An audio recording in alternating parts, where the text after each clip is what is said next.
زمانے کے ایک بادشاہ نے غلاموں کے بازار میں ایک غلام لڑکی دیکھی جس کی بہت زیادہ قیمت مانگی جا رہی تھی۔ بادشاہ نے لڑکی سے پوچھا، آخر تم میں ایسا کیا ہے جو سارے بازار سے تمہاری قیمت زیادہ ہے؟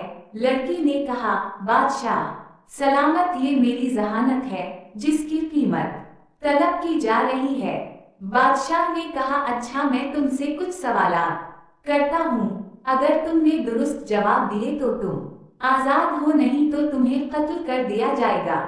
لڑکی آمادہ ہو گئی۔ تب بادشاہ نے پوچھا، سب سے قیمتی لباس کون سا ہے؟ سب سے بہترین خوشبو کون سی ہے؟ سب سے لذیذ کھانا کون سا ہے؟ سب سے نرم بستر کون سا ہے؟ اور سب سے خوبصورت ملک کون سا ہے؟ لڑکی نے اپنے تاجر سے کہا، میرا گھوڑا تیار کرو کیونکہ میں آزاد ہونے لگی ہوں۔ پھر پہلے سوال کا جواب دیا، سب سے قیمتی لباس کسی غریب کا وہ لباس ہے جس کے علاوہ اس کے پاس کوئی دوسرا لباس نہ ہو۔ یہ لباس پھر سردی، گرمی، عید، تہوار ہر موقع پر چلتا ہے۔ سب سے خوبصورت خوشبو ماں کی ہوتی ہے، بھلے وہ مویشیوں کا گوبر ڈھونے والی مزدور ہی کیوں نہ ہو، اس کی اولاد کے لیے اس کی خوشبو سے بہترین کوئی نہ ہوگی۔ لڑکی نے کہا، سب سے بہترین کھانا بھوکے پیٹ کا کھانا ہے، بھوک ہو تو سوکھی روٹی بھی لذیذ لگتی ہے۔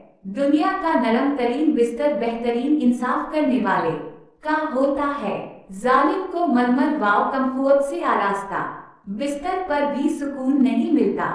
یہ کہہ کر لڑکی گھوڑے پر بیٹھ گئی۔ بادشاہ جو مبہوت یہ سب سن رہا تھا، اچانک اس نے چونک کر کہا، لڑکی تم نے آخری سوال کا جواب نہیں دیا، سب سے خوبصورت ملک کون سا ہے؟ لڑکی نے کہا، بادشاہ سلامت، دنیا کا سب سے خوبصورت ملک وہ ہے جو آزاد ہو، جہاں کوئی غلام نہ ہو اور جہاں کے حکمران ظالم اور جاہل نہ ہوں۔ لڑکی کے اس آخری جواب میں انسانیت کی ساری تاریخ کا قصہ تمام ہوتا ہے۔